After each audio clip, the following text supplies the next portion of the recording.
Tēnā koutou katoa. Thank you, Sheena, for that very generous introduction.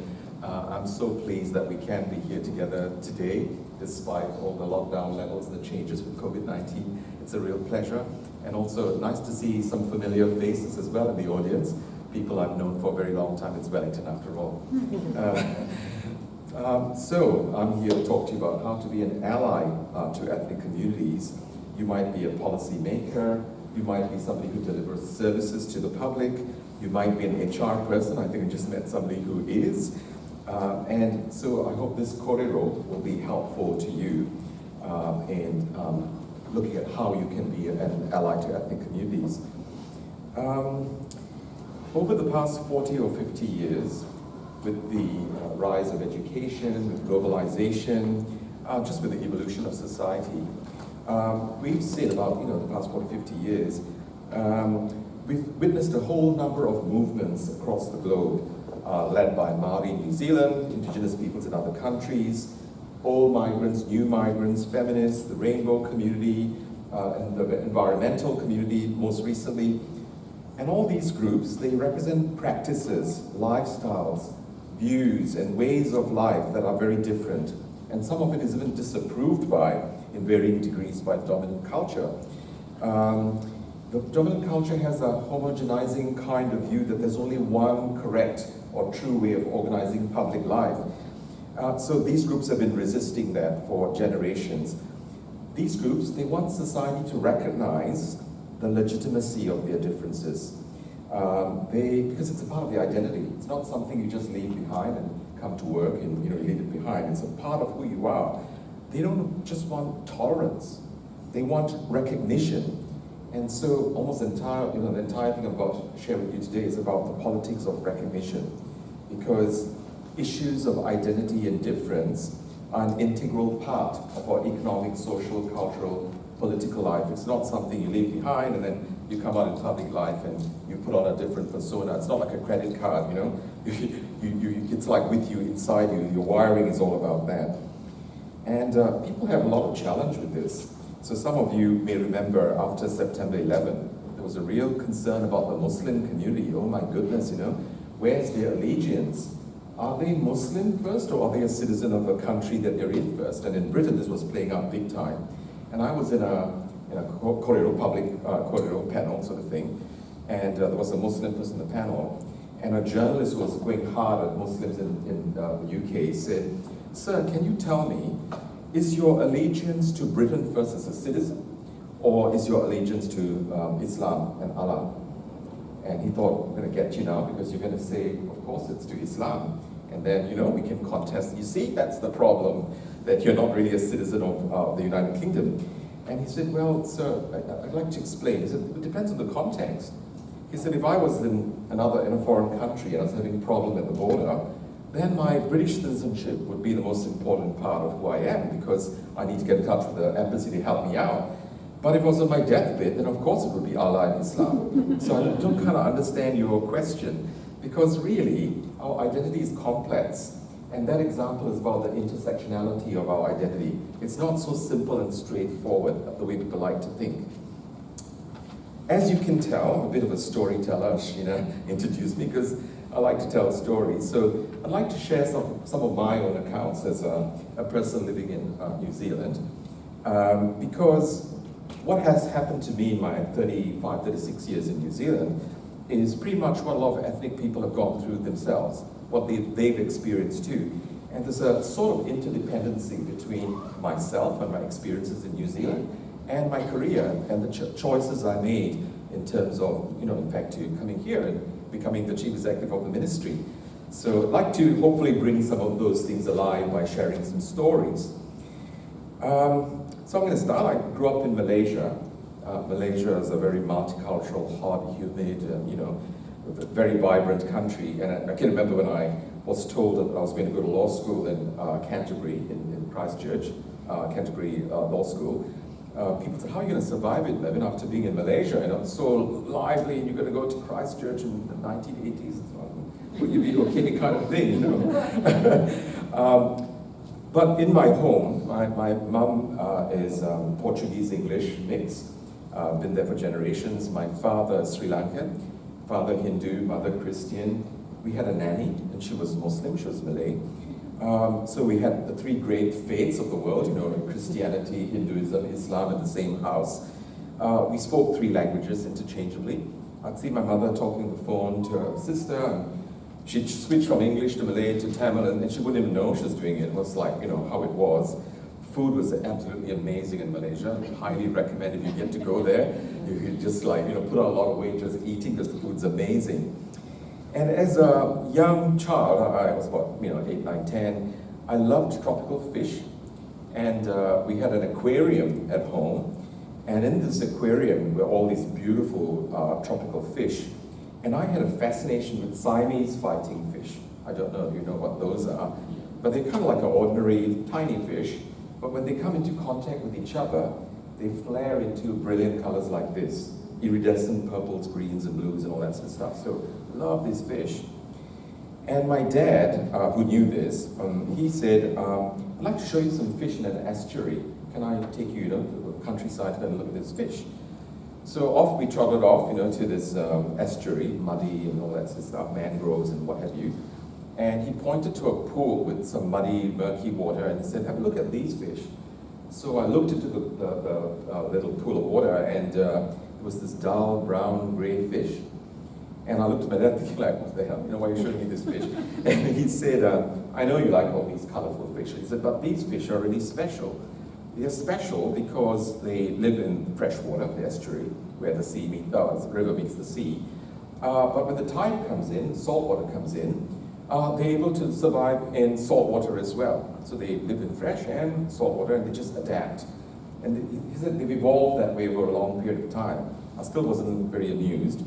But then he said, son, I want you to know something. He said, these fish, because of the way they've evolved, where they can adapt to fresh water or seawater, they are unique. They have got a strong survivability above other fish. So when climate change happens or there's pollution in the river, other fish perish, but these fish survive. And as a child, it didn't really register until many years later when I came into the shores of New Zealand to go to law school, as I said, and then my father's wisdom came to life for me. The fact that I was brought up in a Malaysian life with Malaysian, Asian wiring, Asian values, all of that, and had to adapt to a very different Pakeha Western environment. I had to learn to adapt, and it took me some time, as I will share. I've had an amazing life in New Zealand. I wouldn't be the chief executive of something, I don't think, if I was in Malaysia, to be honest. 27, 28 million people and all that sort of thing, I don't know. So I've had some really cool experiences here. I wouldn't live anywhere else in the world. I think New Zealand's heaven. But guys, it's also been extremely tough. I want to share some of the tough bits, because that's what a lot of ethnic people go through too. So I remember arriving in Christchurch on a very cold, wintry day, and it was freezing. When you're from Malaysia or a tropical country, the cold gets into your bones. It's like you can't get rid of it. It was really hard. And I saw all these Malaysian students huddling together, and there's like a dormitory, and all these Malaysian students would hang out together. And I thought, why do you guys do that, We all came out here to learn, to expand our horizons, learn about other people. Why are you all huddling together, speaking Malay and all that, and Chinese in your own rooms together, And I quickly understood why. They said, maybe they didn't speak English as fluently as I do, but they said, when we speak English, because it's not as fluent as Kiwis, they kind of like this, or when we can't understand the accent, they'll speak to us louder, and they look at us like we don't get it and we're less, or there's something about that experience that is uncomfortable. And we feel comfortable when we're together because we celebrate each other, but they don't kind of celebrate us. So okay, kind of got that. And then, as I proceeded in my education in law school, I began to see little things that kind of highlighted how people saw us. So there were out of 100 people in law school, there were about, I think, 15 were honors students, and about 7 of those were Asian students. And the Pakeha students around us would say, these Asian students who are honors students, they've got that because they work really, really hard, But when we're talking about, John Smith, they'd say John is brilliant. He's really, really intelligent. That's how he got into honors school. And I'd go like, it's really cool to be called hardworking, love it. But why aren't I intelligent as well? You know, why am I just hardworking? Why can't I be intelligent and hardworking? And I kind of wondered, I wonder if my name wasn't Mervin Singham on my, exam papers, whether it'd be marked differently. You don't know, when you face this kind of thing, you don't know. As it turned out, years later, Victoria University did a study that proved that it does matter. They did a study with CVs with foreign names and the Pakeha names. It's like something like 90-something% of the foreign name ones went into the bin without even a quick call or whatever. The others fared much better. And also, when I finished my honors degree, did really well, and all that, parents were really pleased. All the big law firms came from Wellington, China to the law schools to interview students to recruit the best and brightest. So some students who did really badly, not badly, but they didn't do as well. They'd had like 7 law firms wanting to interview them. I was quite competitive then. I only had 3. And I was like, why is that? I'm an honor student, these guys didn't, how come? So all of that kind of thing went on at law school. And it persisted throughout my whole career. I remember working with Mobile Oil on the terrace up here in Aurora House, I think it was called. And there was a tall Indian man from Fiji, slim, wore glasses, much darker skin than me, and I was stockier, like the way I am. And people would mistake us for each other. Like, how can they mistake us? Is Kira, this is Mervin, that was like same person. And we just didn't get it, It was like, how come? And even in the public service, where you'd expect, integrity and like treating people equally would be at the core of everything, it wasn't always the case, So I remember rocking up to a State Services Commission. This was when I knew Sheena at that time, actually. There was a State Services Commission form. Luckily, none of them are still in Public Service Commission. They had a big forum for Tier 2 people, and I was a Tier 2 manager, and I rocked up to the desk and to get my name tag and all that. And they said, actually, sir, I think you're in that other room over there. You must be in that other workshop over there. And I said, that's Mervin Singham, my name. They said, oh, okay. And then red face, gave me the tag. And I thought, why did you not think that I could possibly be a Tier 2 manager? That's kind of what you were thinking, right? And of course, I walked into the room with the Tier 2s. It was a sea of Pakeha faces. And I actually did must say, although I'm quite a sturdy, confident person, I did feel a little bit, just a tiny bit, kind of thing. And I think ethnic people across the country will tell you that's how they feel. So that's the experiences I had from how the public, dealt with me. Then how I dealt with people was another thing.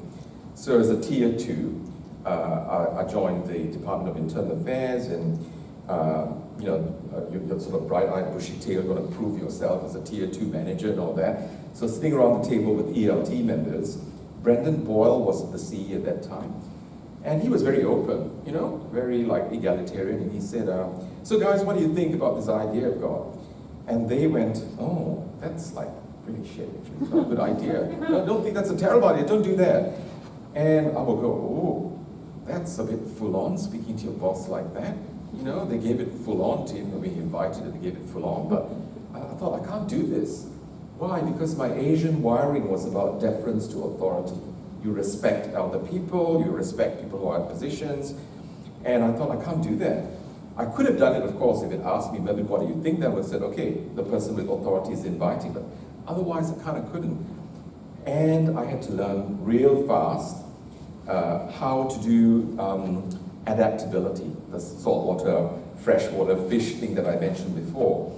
So I didn't, so that's image of kind of boardroom environment, totally Pakeha kind of environment I was in, and the way you expect it to behave. And I had to learn how to adapt and be different, not to abandon my cultural self, my Malaysian values and all that, because that would just be, kind of can't do it, but how to actually adapt to it, to thrive in the environment like the saltwater, freshwater fish. And I learned about CQ. Now, some of you will know what CQ is. It's about cultural intelligence. And it's a huge advantage to have, and it's something the public service needs desperately, not just for ethnic communities, but for diversity and inclusion generally. And you might know that in the past, employers, back in the 50s and 60s, they'd employ for IQ. they thought we actually need people who are really intelligent to be part of our workforce, so they employ for IQ. And then they started looking at EQ. Let's employ for EQ, which is emotional intelligence. Because you're dealing with people, with staff, you need to motivate your workforce and stakeholders, so we'll do EQ. Then in the 60s, 70s, as the world became more globalized, employers, big businesses in particular, are beginning to look at CQ, which is cultural intelligence. And until today, actually, cultural intelligence is framed in either very specific or very generic terms. So it'll be very specific in terms of, everyone needs to respect all cultures. Just have deep respect, that's all you need to do, very general. The other one is very specific. When you go to this kind of Asian home, you must take off your shoes. This is how you say hello. This is how you eat or don't eat, that sort of thing. It's very specific. Now we're beginning to realize all that's important. We're not discounting, it's all important. But really, what real CQ is having the ability to have a different mindset. And primarily, it's about our ability to tolerate ambiguity and large doses of it. And within that ambiguity, be adaptable and flexible so that you can actually meet the needs of the people or group or whatever in front of you. So I learned a lot about CQ. I could talk about this all day. Maybe Sheena will invite me another time to talk about CQ, but we can't do that today. It's definitely something that needs to be at the center of how government develops policy, designs services, because of the increasingly diverse society that we live in. And I learned a hell of a lot in my role that I interacted with Sheena on as Chief Executive for Ministry for Women at that time, in the role of the Office of Ethnic Affairs Director. And we were dealing with huge amounts of people across the country, very demanding stakeholders. I know you know what ethnic communities are about, but a lot of people think of this like this block of brown people, ethnic people, Asians, or whatever. Actually, it's so diverse within that group. You've got former refugees, migrants, well-established communities. You've got the difference between people from Iraq and people from, South Africa. You've got Filipino. It's like really diverse. The languages they speak, the way they think, the things they want and don't want, very, very different. So it's a hugely demanding role, which I enjoyed thoroughly. But yeah, it was pretty full on and kind of wears you down, I have to say. I'll tell you about why I came back here in a moment, but it was kind of full on. And I remember being at an event, and a young Vietnamese woman came up to me and she said, "I'm in public service now, you may not recognize me, but I've come to some of your talks." And she said, "I can't believe there's somebody like one of us in a senior role in government. And because you are there, I'm here." And I went, wow, really? I didn't even know that the impact was having on young people like that. So I decided, Mervin, you have to do something more than work in this population agency. You've got to go and do some Pakeha stuff to show actually we're not just good for brown things, we're good for lots of things. So I put up my hand for the Deputy Chief Executive Strategy and Governance role, DIA. Did that for 5 years. And then I put up my hand for the Executive Director role for the Royal Commission. Did that for 3 years. And then this job came up. And I thought, shall I do it? Shall I not? Is it going back? Is it not? I thought, you've done the Pakeha thing, you've done all these other jobs. You've grown stronger, wiser, more connected. You've got all these things. Go to that ministry and bring it. So I put my hand up. It was a horribly difficult process, as Sheena will tell you. Think about it if you ever apply for a CE job, because it's really, halfway was like, really, do you expect us to do this to apply? But here I am. And the ministry was launched on the 1st of July of this year, after 26 years of ethnic communities lobbying for a ministry for their own. And I just want to tell you, ladies and gentlemen, they were lobbying for recognition, for political recognition, because in some regards, Office of Ethnic Communities Ministry, what's the difference? There is a difference, but in their mind, they wanted a ministry to say, we are important as Ministry for Pacific People. Maybe not as much as TPK, but definitely for Ministry for Pacific People. So the government then said, okay, we're going to do a ministry. So the ministry's logo is that, very colorful. And what do we do? What's our job? What do we actually respond to? We are this. This is the cabinet-endorsed function of the ministry. which is to be the chief advisor on ethnic communities, ethnic diversity, and the inclusion of ethnic communities in wider society. Now that sounds cool and easy and all that kind of stuff, and we can't do this alone. Everyone has to do this with us for it to work. So why is this inclusion important? Why is it so important? Everyone goes, it's a happy feeling and everybody needs to be included, but why is it important? And I think for me, rather than just go to the how, I'd like to talk to you about the why, because if the why touches you here, then you just get to the how much better. And everyone listening, hopefully after this presentation, it'll have the same effect. And just want to raise something that I heard a British journalist say. I'm focusing on Britain, I don't know why, but this British journalist talking about this search and putting a stake in the ground of political identity. He said, it is, quote unquote, the revolt of the restless migrant, asserting their dubious cultural values and demanding special rights. That's how that journalist saw it. And I dare say, there's a lot of people that still kind of think it in the deep recesses of their mind. You've come to New Zealand, just be like us. How dare you ask for all these special things? That's what they're thinking, right? I want to put something on the table which is a little bit controversial, because I don't do happy people holding hands. I'm quite a serious person, actually. And to be honest, it is challenging, actually, incorporating diverse values, beliefs, and worldviews, and respecting and accepting all of that. There's enormous challenge in this. And then we as a society need to mature up quite quickly in order to deal with this, and not just see it all as a good thing or all as a bad thing. That's where there's a lot of problem. How do we deal with practices that offend against the deeply held values of the majority culture? There are some things that will offend. How do we deal with those?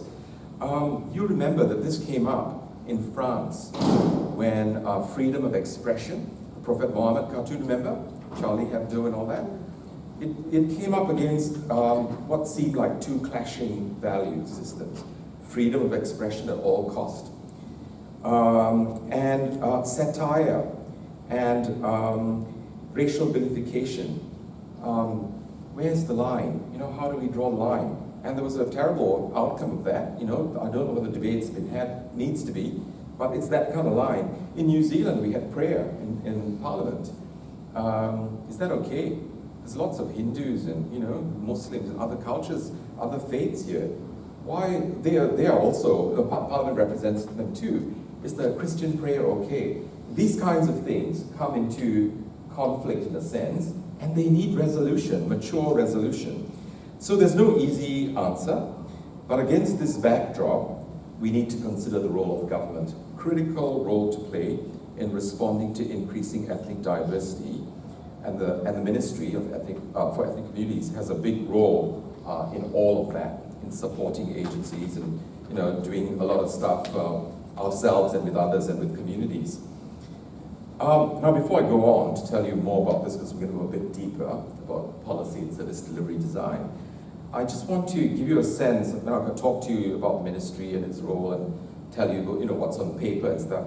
But I want to give you a sense of just 1 week in the life of the ministry. And this seriously did happen.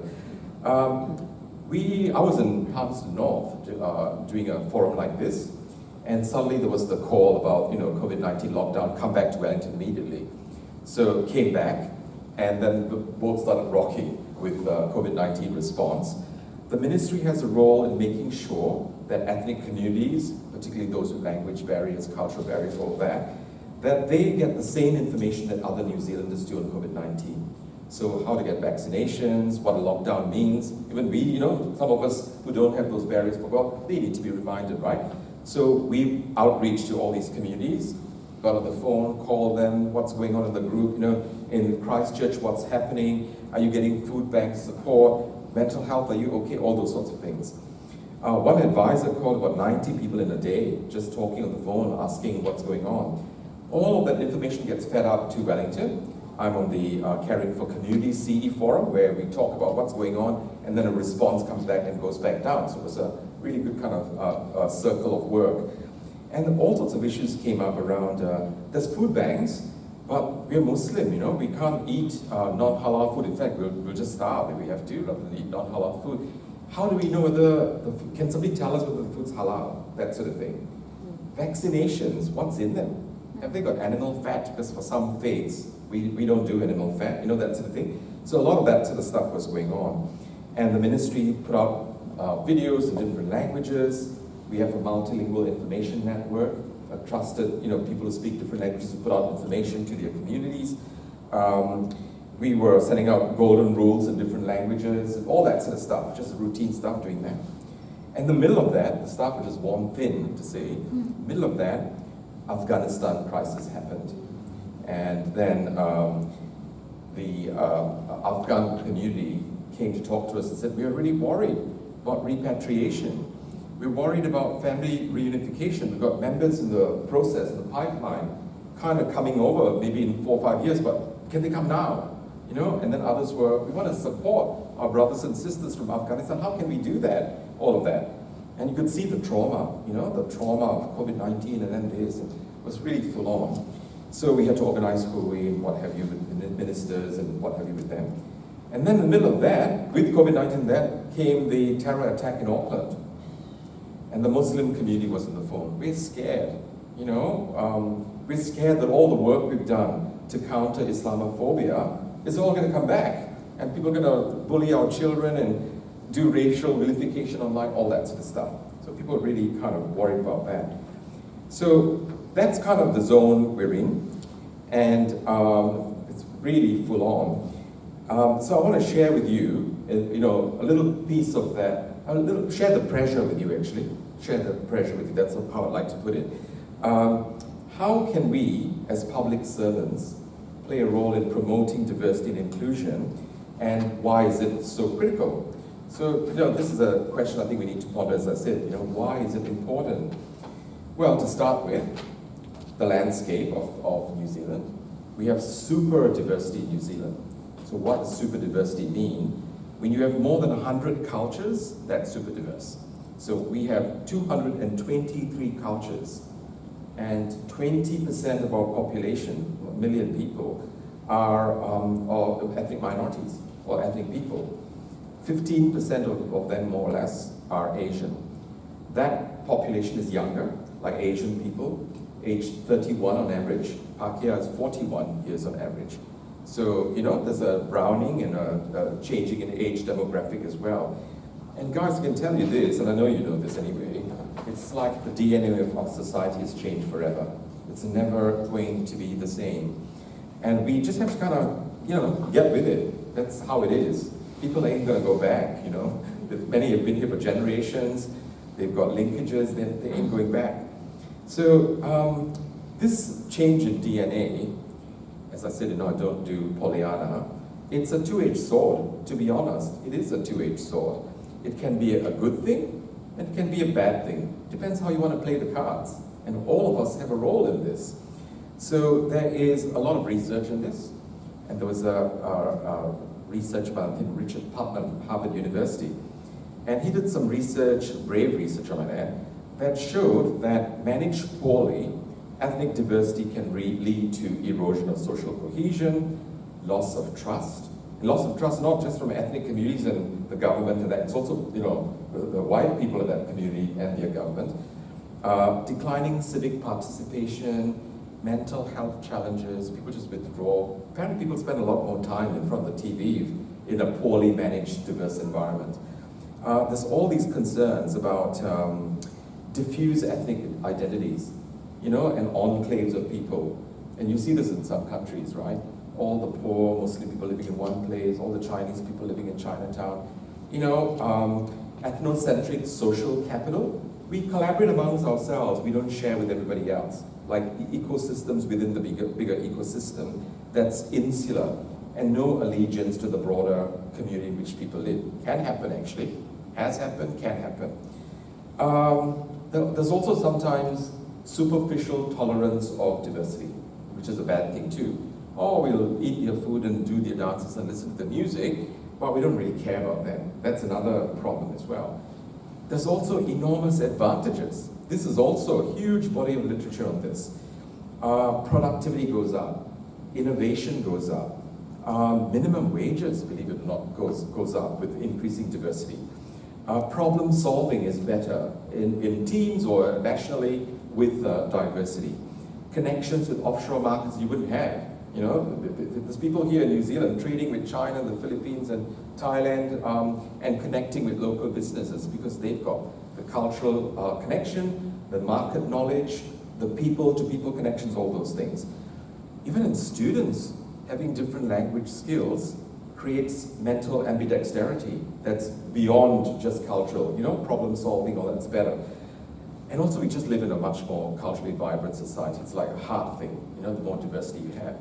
So we actually need to look at the good side and the bad side, the shadows of the good, and think about how do we do this properly, drawing upon the good and minimizing the not so good.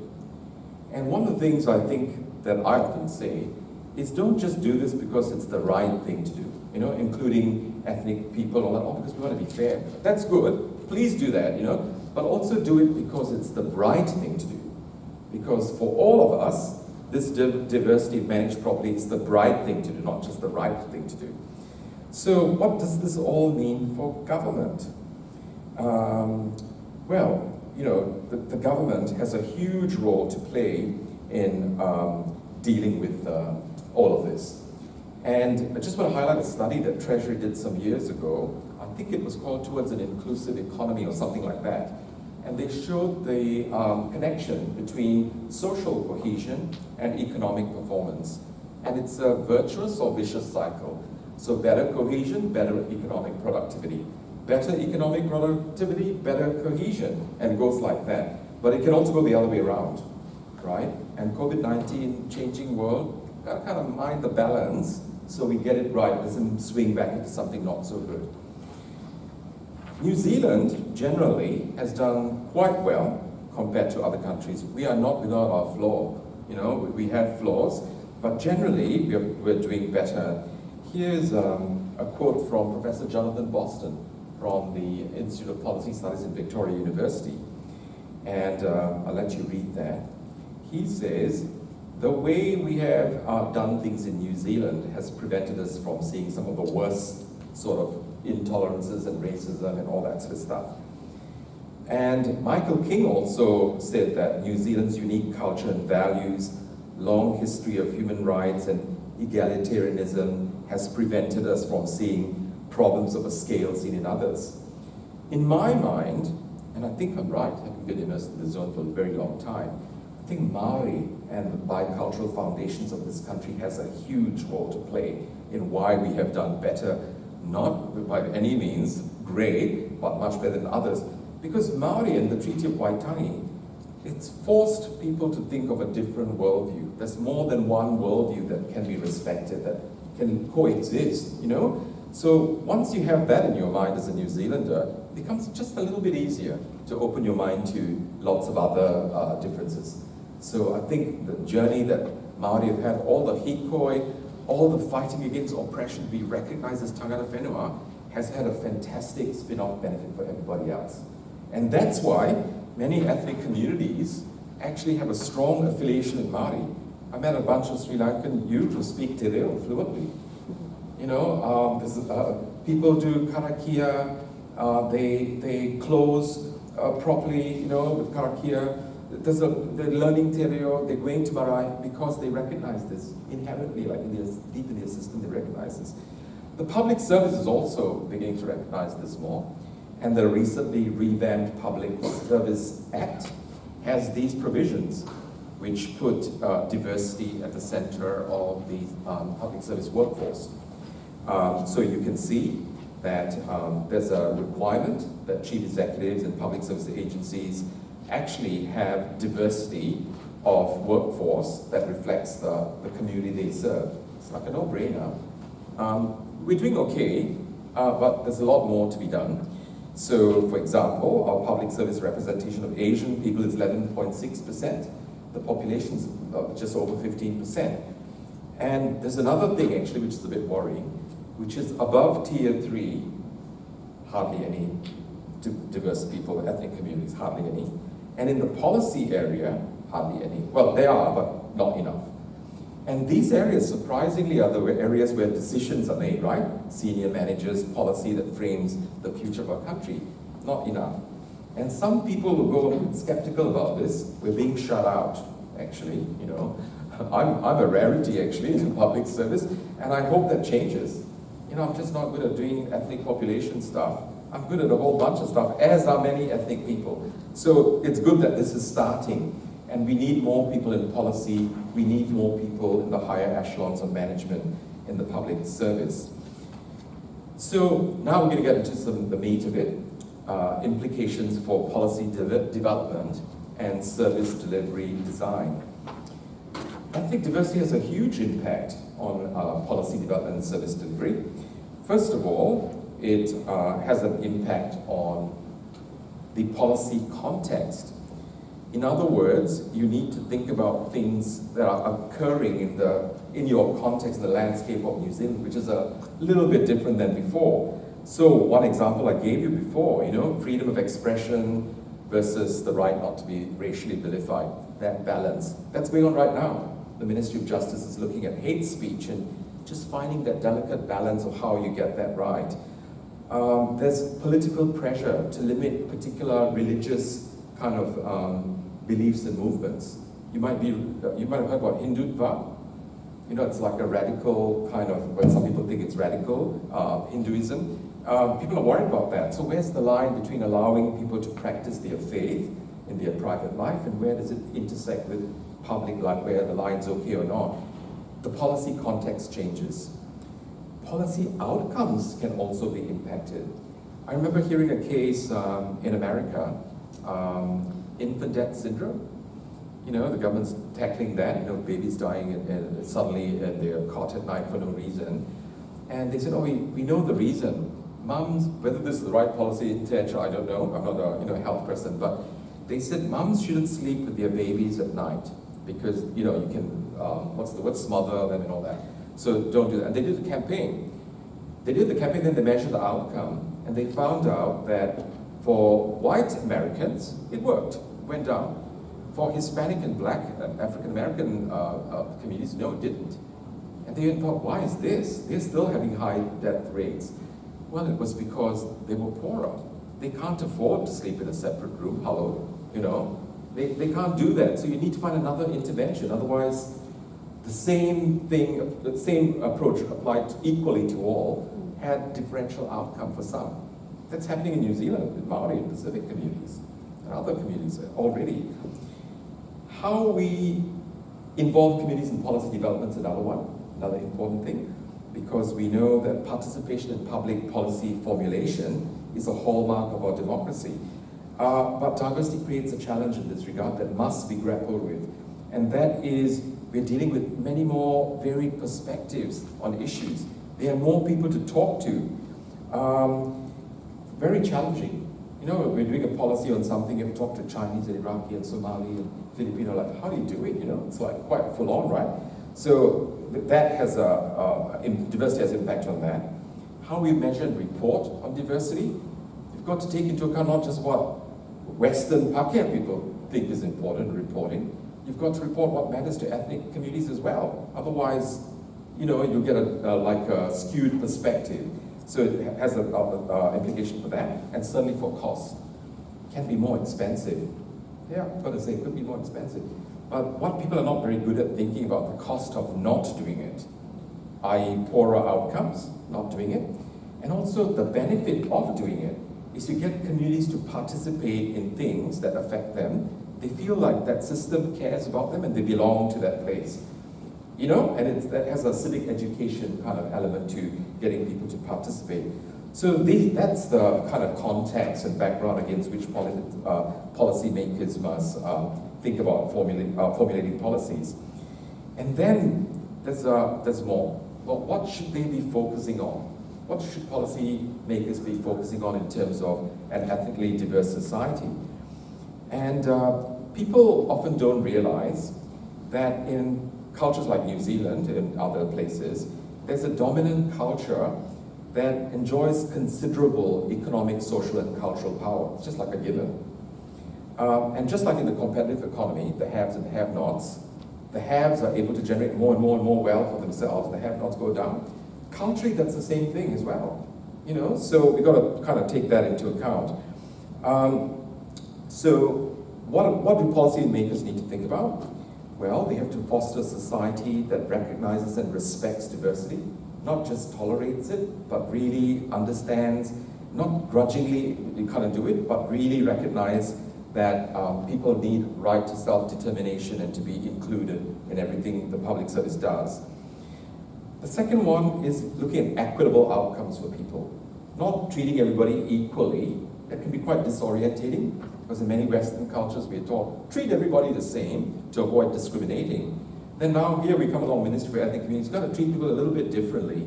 Focus on the outcome, guys, kind of thing. The infant death syndrome example being one. So got to kind of change our mindset a little bit. Enable and support people to preserve, enhance, and share their cultural identity. That's really important because people, when they're allowed to share that, then they feel they've got a part in that society. And then we need to have this debate about which parts we preserve, which parts kind of like rub up against the local culture, and a kind of process of negotiation needs to happen explicitly for us to land in a place that works for everyone. Ensure everyone can participate in policy formulation, as I said before. Unlock the potential of diversity. So people shouldn't just be thinking about equality, they should be thinking, how do we actually make this thing buzz and hum for the country? How do we tap into offshore markets? I can tell you as the chief executive, frequently I'm seeing people think of ethnic communities as these vulnerable people that need help and all that, which they do, yeah. But they don't see them as an asset, a taonga also for this country, And I think Maori are miles ahead of this, connecting with ethnic communities for business opportunities in Asia, that sort of thing. Everyone else needs just to kind of snap to it and realize there's potential there. And the last thing is making sure we keep people together. Because diversity is challenging in the way I described before. You need to have courage. Cut out the political correctness. Let's talk, have the corridor about what's okay, what's not, and why it's okay, and chat with each other about stuff, right? It's easier said than done, I know, but it has to be done. So that's policy, the context and things that people have to take into account.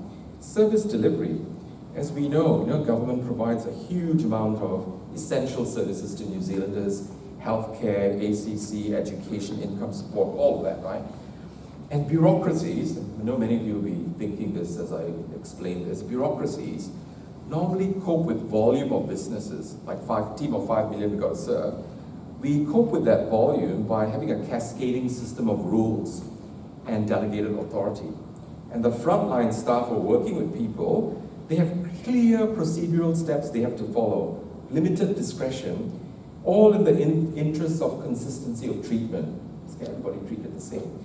So diversity has a big challenge for that model. Ain't gonna work, actually, because now that traditional approach has to be replaced with an approach where there's much more discretion to deal with the whole person in front of you, with all the intersectionality. They may be rainbow and Somali and Islam or Muslim, or you've got to take all of that into account.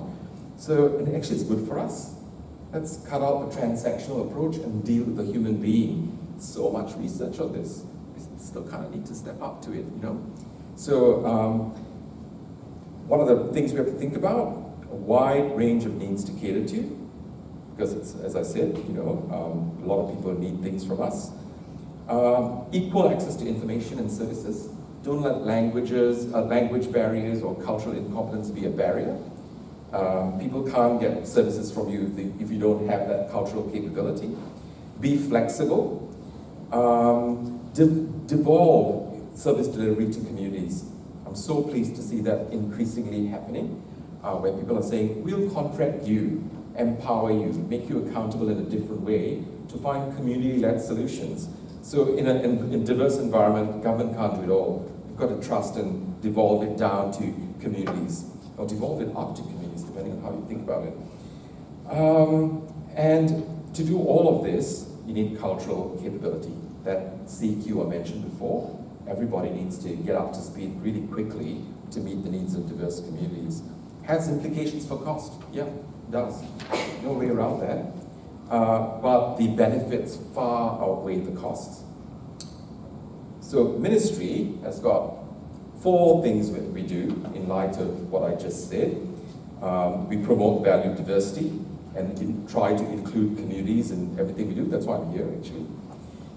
Ensure equitable access to services. We support initiatives to improve economic outcomes and employment outcomes for ethnic communities.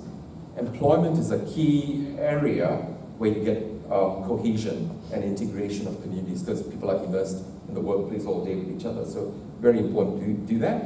And connecting and empowering ethnic community groups. Some groups really have been around a long time. They know their stuff. They know how to navigate government. Others not so much. So seasoned hands helping the newer hands kind of thing. That's kind of what we do.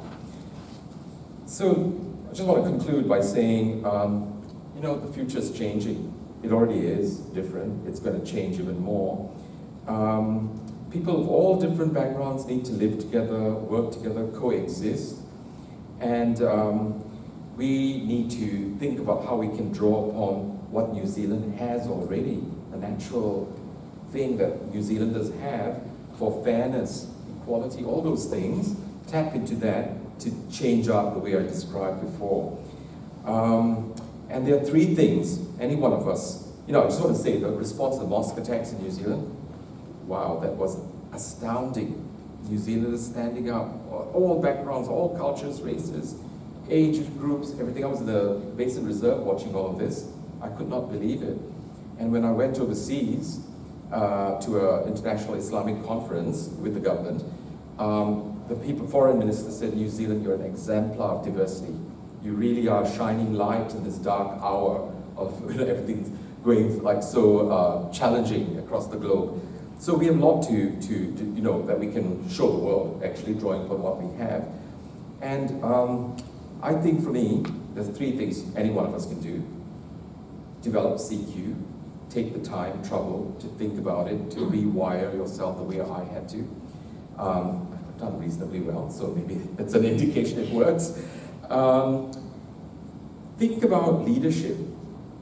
What's your leadership role? You don't have to be a formal leader, but you can lead by showing a different way of thinking, by tackling somebody's racist attitude, by connecting Maori with ethnic communities. Anything that you can do in that space really help for show leadership. And the other thing is make sure your workforce is diverse. If you're a manager, for goodness sake, open your mind to employing different people. It'll be cooler, it'll be more fun. It'll be more innovative. It'll be, it's just like, it's kind of cool to do. So I want to go back to that old fish, CQ, salt water, fresh water. It's something the public service needs to be really, really good at, and I believe we can. So thank you very much. I'm going to hand over to